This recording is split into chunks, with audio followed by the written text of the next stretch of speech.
Hello मेरे प्यारे छात्रों, स्वागत है आप सभी का आज की इस वीडियो में। मैं आर के वर्मा, एमडी ऑफ मैथमेटिक्स ऑरिजी।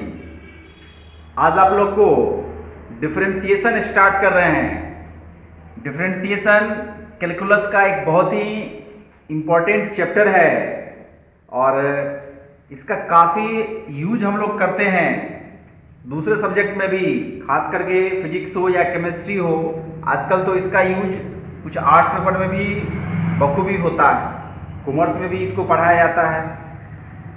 इसलिए एक बहुत ही इम्पोर्टेंट चैप्टर कह सकते हैं मैथ्स का। हायर मैथ्स में कैलकुलस का एक बहुत ही इम्पोर्टेंट चैप्टर है ये। डिफरेंशिएशन को स्ट्रॉन्ग करना इसलिए भी जरूरी हो जाता है क्योंकि जब आगे हम लोग इंटीग्रेशन पढ़ेंगे तो वहां पर भी डिफरेंशिएशन का ही यूज होता है। समझिए, इसी को वहां पर रिवर्स करेंगे। तो जब यहाँ पे आपका ये डॉट दूर नहीं होगा, आप इस चीज को, इस टॉपिक को ढंग से नहीं समझ पाएंगे तो आपको इंटीग्रेशन में फिर दिक्कत आएगी। इसीलिए डिफरेंशिएशन को आप लोग ढंग से समझेंगे। अगर कोई दिक्कत हो आप हमें कमेंट्स जरूर करेंगे। हमें आशा है कि आप लोग पेन पेपर लेकर के बैठ गए होंगे वीडियो को देखने के लिए। सब वीडियो में आपको बोलते हैं इसे क्लासरूम लेक्चर की तरह आपको लेना है और कोशिश करिए वीडियो को बीच बीच में पॉज करके इसे नोट डाउन करते रहें, तब आपको इसका बेनिफिट मिल पाएगा। तो बिना टाइम को वेस्ट किए हुए स्टार्ट करते हैं आज का video.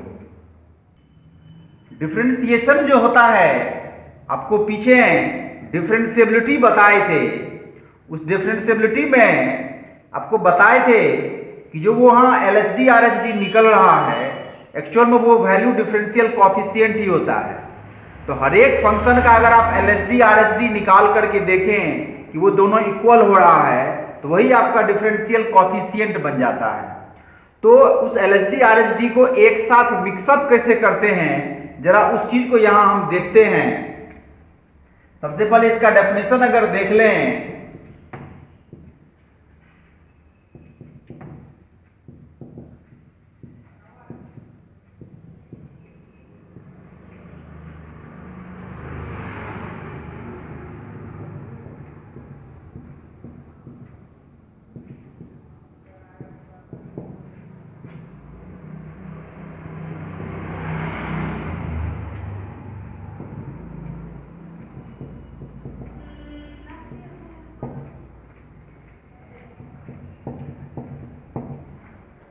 differentiation is a process by which we derive differential coefficient of any function। किसी भी फंक्शन का जब डिफरेंशियल कॉफिशिएंट निकालते हैं, जिसको डीसी हम लोग बोलते हैं, डिफरेंशियल कॉफिशिएंट, तो वही जो प्रोसेस होता है, इसी प्रोसेस को हम लोग डिफरेंशिएशन कहते हैं। कैसे इसका हम लोग काम करते हैं सो देख लीजिए। मान लीजिए कि let y equal to f x जो है ये कोई फंक्शन है, ये कोई फंक्शन है y equal to f x. इसमें क्या करते हैं, इंक्रीज करते हैं, increase del x in x and del y in y. इस टर्म को डेल एक्स पढ़ना है। इस टर्म को हम लोग इस ट्रायंगल के साइन से भी रिप्रेजेंट करते हैं, इसको डेल्टा पढ़ते हैं। इसको शुद्ध रूप में डेल एक्स पढ़ना चाहिए, del x del y, where del x and del y both are very very small positive quantity. ये दोनों का दोनों जो आप देख रहे हैं डेल एक्स डेल वाई, ये बहुत ही छोटी है लेकिन है पॉजिटिव राशि। कहने का ये मतलब हुआ कि y plus del y is equal to f x plus del x. इसके बाद इस टर्म को इस तरह से आपको लिखना है। अगर यहां से डेल वाई निकालना चाहें तो y इधर आएगा, तो ये f x plus del x minus y करेंगे। y को जब इधर लाएंगे, y का अपना वैल्यू क्या है, एफ एक्स है, तो ये f x plus del x minus f x, इसको लिख सकते हैं। दोनों तरफ क्या कर रहे हैं, डेल एक्स से डिवाइड कर रहे हैं, एलएचएस में भी आरएचएस में भी। Del y upon del x is equal to f x plus del x minus f x upon del x, दोनों तरफ डेल एक्स से डिवाइड किए और इसका लिमिट्स अगर लेते हैं जब डेल एक्स टेंस कर रहा है जीरो के तरफ, तो ये लिमिट्स भी दोनों तरफ लेना हमें कि limit del x tends to zero, f x plus del x minus f x upon del x हो गया। दोनों तरफ लिमिट्स लिए हैं। ये जो आप टर्म देख रहे हैं ये एलएचएस में कि limit del y upon del x tends to zero, इसी को हम लोग dy बाई डी एक्स के नाम से जानते हैं। यानी कि dy बाई डी एक्स जो होता है ये limit del x tends to zero f x plus del x minus f x upon del x. तो ये चीज आपको ध्यान रखना है कि अगर किसी फंक्शन का dy बाई डी एक्स निकालना है, आप इस फॉर्मूला के द्वारा dy बाई डी एक्स आसानी से निकाल सकते हैं। आपको पीछे डिफरेंशिएबिलिटी में या लिमिट्स में h का यूज किया था अगर याद हो तो, अगर यहां पे इस डेल एक्स को आप h समझ लें, ये दोनों एक ही चीज होता है, डेल एक्स और h दोनों का नेचर एक ही होता है। जैसे क्या बताए थे, h बहुत छोटी पॉजिटिव राशि होता है, उसी तरह से ये डेल एक्स भी बहुत छोटी होता है। अगर इसे हम h के रूप में कन्वर्ट करें ताकि फॉर्मूला याद रखना आपको आसान हो, तो ये limit h tends to zero f x plus h minus f x upon h हो जाएगा। तो इस फॉर्मूला को भी आप याद रख सकते हैं। दोनों में से जो फॉर्मूला आपको याद रहे उस फॉर्मूला के मदद से हम डीसी निकालते हैं। तो इस फंक्शन के पास से इस प्रोसेस के मतलब इस जो तरीका है, ये विधि जो है यहां तक जो आते हैं और फिर आगे बढ़ करके हम डीसी इसका फाइंड आउट कर लेते हैं, तो यही प्रोसेस जो है ये आपको डिफरेंशिएशन कहलाता है। अब देखते हैं कि फंक्शन का एक्चुअल में डीसी निकालते कैसे हैं। कुछ एग्जांपल लेते हैं जो कि बाद में आपको फॉर्मूला बन जाएगा और उस फॉर्मूला को हमें याद रखना पड़ेगा। कुछ पॉइंट्स अगर इसमें देख लें, ध्यान रखेंगे इसे। पहला पॉइंट है कि dy बाई डी एक्स जो होता है ये limit del x tends to zero del y upon del x होता है। इस चीज को याद रखेंगे, जो सिंबल अभी पीछे बताए थे कि limit del y by del x tends to zero, इसी सिंबल को हम dy बाई डी एक्स के द्वारा रिप्रेजेंट करते हैं। ये जो dy बाई डी एक्स आप देख रहे हैं इसे हम लोग d upon d x y भी लिखते हैं। d upon d x y, इसका मतलब होता है कि DC of y with respect to x, y का डीसी x के रेस्पेक्ट में, इसे हम लोग शॉर्ट फॉर्म में इसे लिखते हैं। मतलब इसे d upon d x y को शॉर्ट फॉर्म में dy बाई डी एक्स के द्वारा रिप्रेजेंट करेंगे, जिसका सेंट्रल मीनिंग होता है y का डीसी x के सापेक्ष। डीसी को अवकल गुणांक भी हम लोग बोलते हैं, y का अवकल गुणांक x के सापेक्ष। उसके बाद देखिए, अगर कहीं y is equal to f x लिखा हुआ है, मान लीजिए y is equal to f x कहीं लिखा हुआ है और आप इसका अगर चाहते हैं डीसी वाला पार्ट हम फॉर्म लिखें, तो dy by d x is equal to d upon d x f x लिखेंगे। जैसे कि क्या बताए, d अपॉन डी एक्स जो है यही आपको डिफरेंशियल कोएफिशिएंट के फॉर्म को रिप्रेजेंट करता है। तो इस तरफ लगाएंगे तो आपको क्या बनेगा, d upon d x y, d upon d x f x. तो ये तो आप dy बाई डी एक्स देख ही रहे हैं, dy बाई डी एक्स है और इसे हम लोग f पर ऐसे डैश करके लिखते हैं।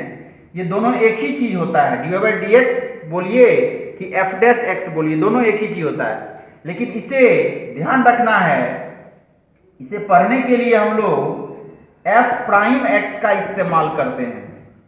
शुद्ध रूप में इसे f प्राइम x पढ़ना चाहिए, ये ध्यान रखना है। f डैश x हम लोग आम बोलचाल की भाषा में पढ़ते हैं, लेकिन इसे f प्राइम x के रूप में हमें प्रोनाउंसिएशन करना चाहिए। ये ध्यान रखना आपको कि ये f प्राइम x है, जिसे हम लोग f डैश x कह के काम चला लेते हैं। हम लोग जब आगे बढ़ेंगे इसके एप्लीकेशन में उस समय dy बाई dx का एक फॉर्म और आप लोग को बताएंगे, और वो फॉर्म होता है कि अगर कोई फंक्शन, कोई ग्राफ है, मान लीजिए कोई ग्राफ है इस तरीका से,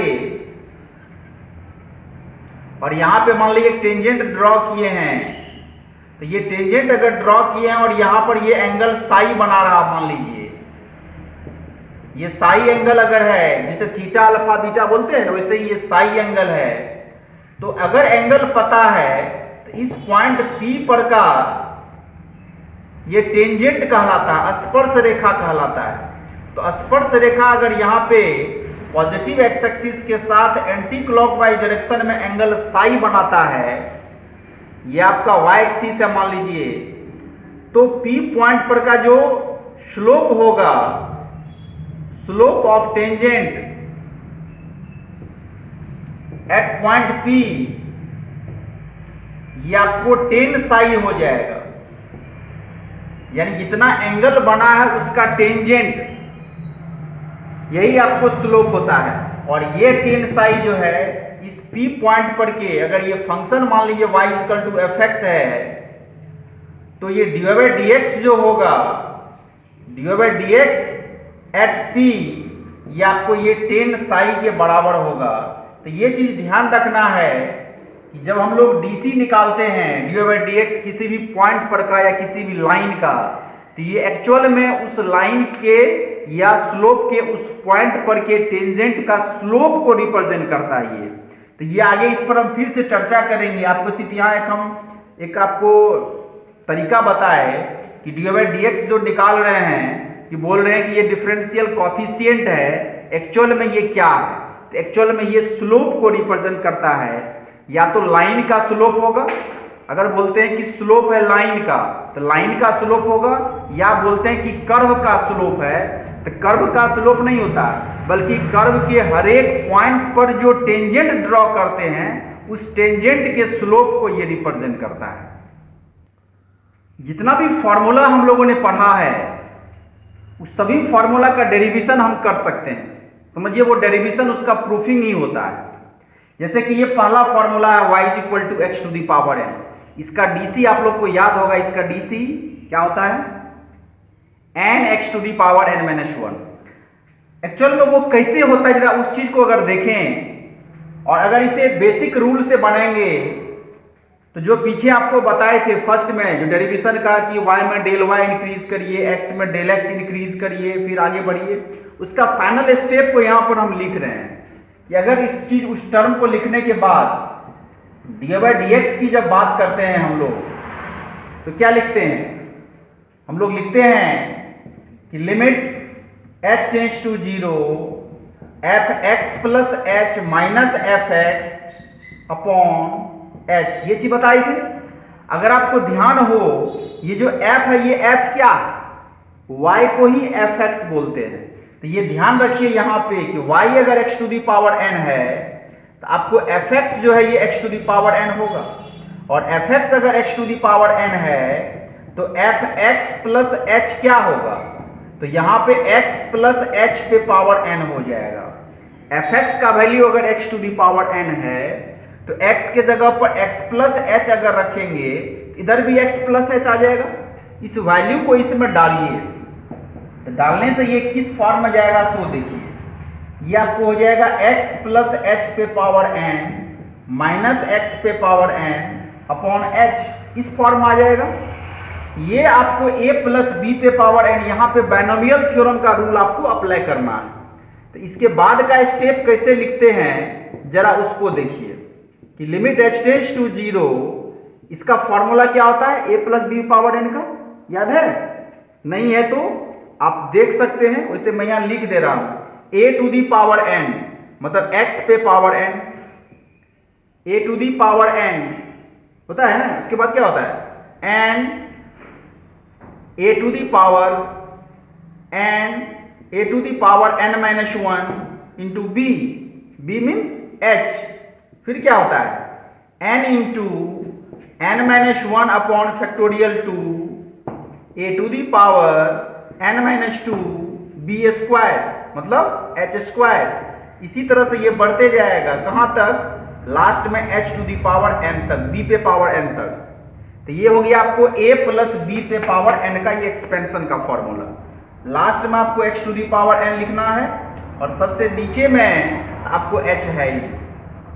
समझ गए फॉर्मूला? नहीं समझे? a, x को मानिए a, h को मानिए b, तो ये हो गया a प्लस b पे पावर n। तो फॉर्मूला होता है a to the power n मतलब x to the power n, फिर होता है n a to the power n minus 1 b, n into x पे power n minus 1 b, b means h, फिर होता है n into n minus 1 upon factorial 2।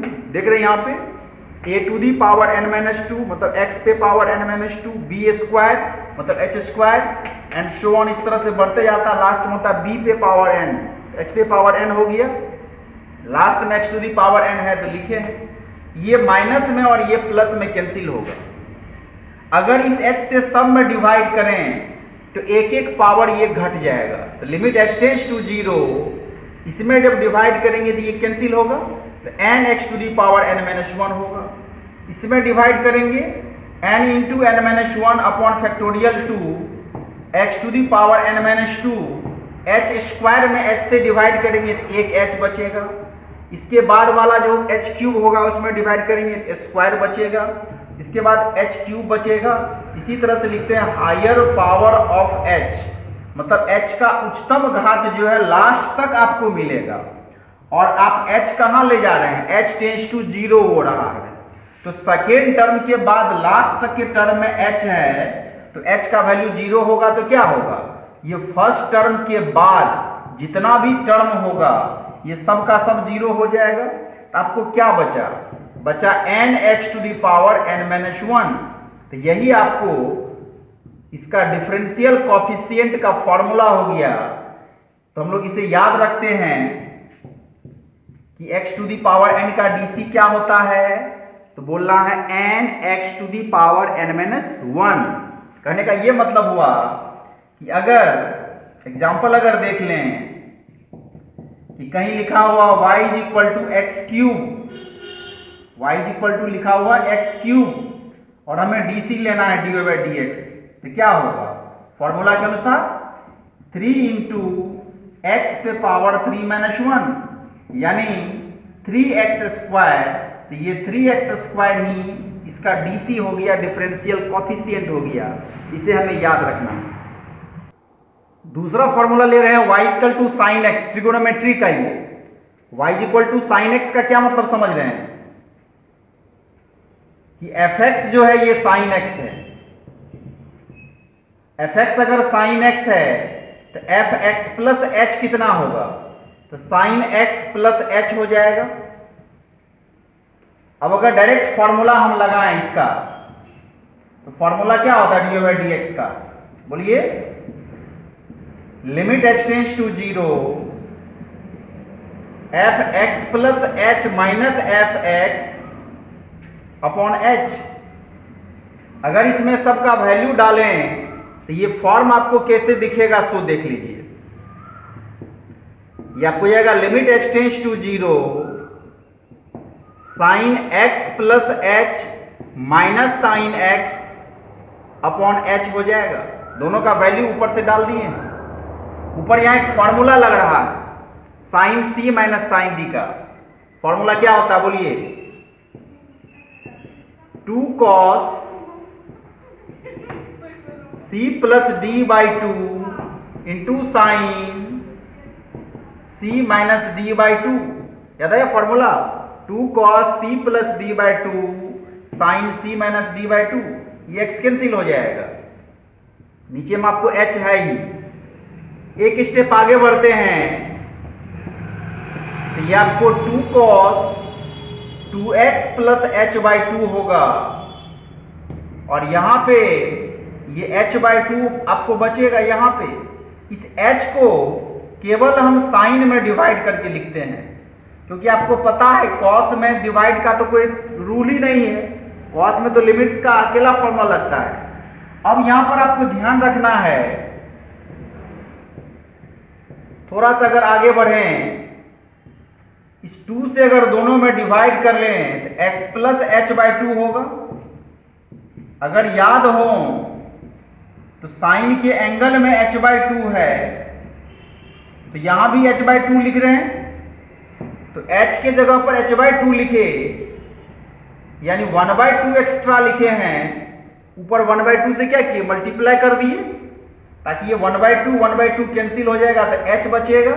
तो इस पूरे का लिमिटिंग वैल्यू हो जाएगा 1। तो cos का लिमिटिंग वैल्यू 1 होता है, लेकिन एंगल 0 हो तब। तो h अगर 0 होगा तो ये टर्म 0 होगा, यहां x बच जाएगा। इसीलिए लिमिट्स अगर लेते हैं तो ये 2 cos x इंटू इस पूरे का लिमिटिंग वैल्यू होगा 1, और बगल में आपको 1/2 है ही, तो ये 2 और 2 अगर कैंसिल हो जाए तो आपको cos x बच जाएगा।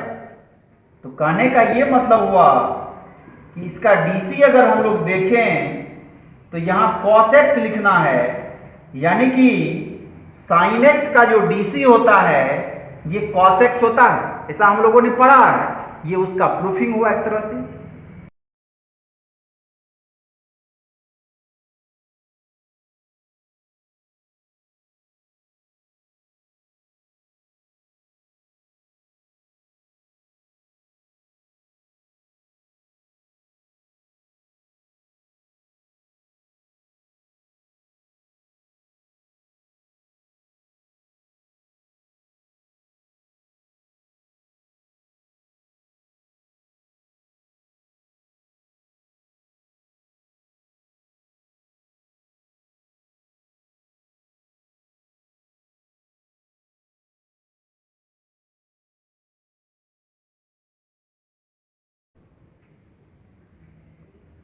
ये फॉर्मूला चार्ट यहां पे आपको लिख दिए हैं।